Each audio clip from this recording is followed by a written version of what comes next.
আলাইকুম। Hello guys, এই দেখেন আমরা লাইয়ের পাতা ভর্তা খাবো। লাইয়ের পাতা নাই, গাছ মরে গেছে। তারপরে যা আছে তাই নিয়ে ভর্তা করব, সঙ্গে থাকেন। এই তো আমার লাইয়ের শাক তুললাম, এগুলো ভর্তা করব এখন। লাইয়ের শাক ভর্তা কে কে পছন্দ করেন অবশ্যই কমেন্ট করে জানাবেন। এমন কোনো লোক নাই লাইয়ের শাক পছন্দ করে না। এগুলো ভর্তা করব শুকনো মরিচ দিয়ে, পেঁয়াজ দিয়ে, রসুন দিয়েই। কীভাবে ভর্তা করি দেখবেন। এই তো লাইয়ের শাক বেছে নিচ্ছি। এইভাবে লাইয়ের শাকের মধ্যে একটা সুতোর মতো, এগুলো ভর্তা করলে পর্যন্ত হাতের সাথে বেজে যায়।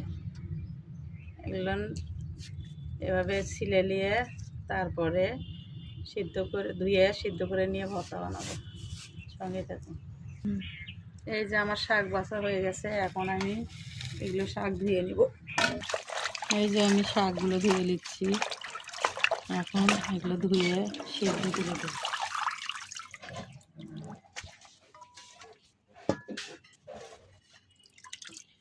এই তুলে দিলাম। একটু পানি দিয়ে নেব সিদ্ধ করার জন্য, একটু লবণ দিব তাড়াতাড়ি সিদ্ধ করার জন্য, তা ঢেকে দিলাম। একটু পানি গলক উঠে গেছে, সিদ্ধ হয়ে যাচ্ছে। এই তো হয়ে গেছে, পানি নিয়ে দেবো। এই ভর্তা বানাবো হাত দিয়ে, ভর্তা বানাবো তো পানি নিয়ে নিব, নিয়ে হাতে বানিয়ে নিব, সঙ্গে থাকবো। তো পাতাগুলো চিপে নিব, পানি আসছিল, পানিগুলো নিয়ে করে নিচ্ছি। সরো, হাত ব্রিজ বোটা ছেড়ে নিচ্ছি।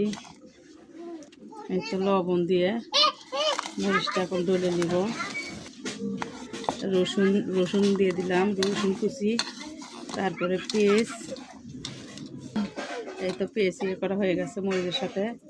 এখন সর্ষের তেল দিয়ে দিচ্ছি, তারপরে লাইয়ের শাক দিচ্ছি। লাইয়ের শাক কিন্তু ভেজা ভর্তা করে খাওয়া যায়, সিদ্ধ করে ভর্তা খাওয়া যায়, তারপরে তরকারি রান্না করে খাওয়া যায়, ভাজা খাওয়া যায়। লাইয়ের শাক ইচ্ছে করলে সব রকম করেই খাওয়া যায়। আপনারা খাইয়ে দেখবেন, যাই যেভাবে খাওয়া পছন্দ করেন ওইভাবে খাবেন। তারপরেও কেমন করে ভর্তা বানালে অন্য স্টাইলের ভর্তা বানাও দেখবেন যে কীরকম মজা লাগে। এই যে ভর্তা বানানো হয়ে গেছে, একদিন এরকম করে ভর্তা বানিয়ে খাইয়েন, কীরকম লাগে অবশ্যই খাইয়ে দেখে জানাবেন কমেন্ট করে। তো আমাকে সাপোর্ট করবেন, আপনাদের সাপোর্ট করব। তো ভালো থাকবেন। আসসালামু আলাইকুম।